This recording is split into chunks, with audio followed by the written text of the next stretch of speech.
Welcome to the latest update program. The topic of discussion is India to be world's third largest economy by 2030.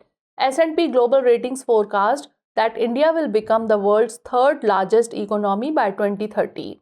The country, currently the fifth largest economy globally, is projected to grow at 6.4% in 2023-24, a slight decrease from 7.2% in the previous fiscal year.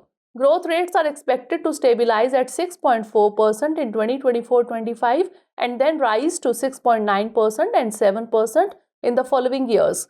India is anticipated to be the fastest growing major economy over the next 3 years. S&P's Global Credit Outlook 2024 report emphasizes India's potential as a global manufacturing hub, which is a significant aspect of its future growth. Transitioning from a service-dominated economy to a manufacturing-dominant one is crucial, and a strong logistics framework is the key to this transformation.